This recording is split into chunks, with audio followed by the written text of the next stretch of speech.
এগুলো আমাদের পুকুরের চুনো মাছ, মানে মৌরলা মাছ, কি মোটা মোটা কি চ্যাপটা চ্যাপটা। তো পুকুরে ধরেছিল ভাই, তো মা রেখে দিয়েছিল আমার জন্য। তো আমি গিয়ে কালকে নিয়ে আসলাম, তো ফ্রিজে ছিল, এখনও বাছা হয়নি। তো আমি এখন দেখো বড়, আমি এখন এগুলো বাছবো। চুনো মাছ না, যে কোনো মাছই মানে এমনি রেখে দিলে ওটা জানি মানে ভালো, মানে তাজা থাকে মাছটার মধ্যে, প্রোটিনের ভাবটা মানে সরি মানে মাছের যে গুণাগুণ আছে সেগুলো নষ্ট হয় না। কিন্তু এই যে ফ্রিজ থেকে বার করে বাছতে প্রচণ্ড হ্যাপা হয়ে যায়। তো তাও বাছতে হবে। দেখো চিংড়ি, আর বাটাগুলো আগের দিনও বাটা দিয়েছিল, সেগুলোও ভরা আছে, এগুলোও রেখে দেবো। শুধু চুনো মাছটাই আজকে করবো। চলো পুকুরের মাছ খেয়ে দেখি কেমন লাগবে।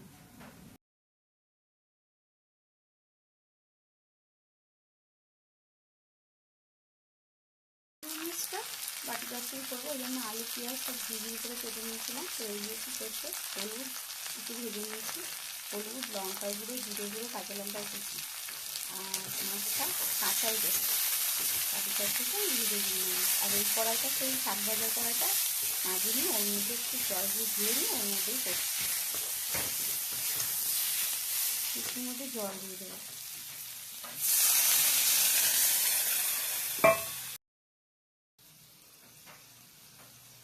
জল দিয়ে দিয়েছি, আর একটু হলুদ গুঁড়ো দেবো। ফুটে উঠলেই মাছগুলো দিয়ে দিয়েছি, ফুটে উঠলেই মাছগুলো দিয়ে দেবো। ফুটে গেছে সবজিটা, আলু পেঁয়াজ, সরি সবজি না আলু, হ্যাঁ আলু পেঁয়াজ তো সবজিই হলো। মাছগুলো দিয়ে দিলাম।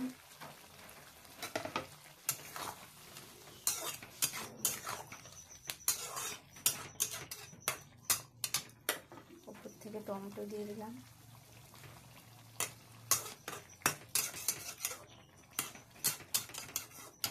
পুরো গায়ে হবে, গায়ে গায়ে একদম। আর এই যে ধনে পাতা কাটা আছে, এটা দিয়ে দেবো। চলো কতক্ষণ হোক, রেডি হয়ে গেছে। মৌরলা মাছের বাটি ঝাপটির ধনে পাতা ছিটিয়ে দিয়েছি, ধনে পাতাটা পুরো মিশিয়ে দিয়েছি, অনেকটাই দিয়েছি।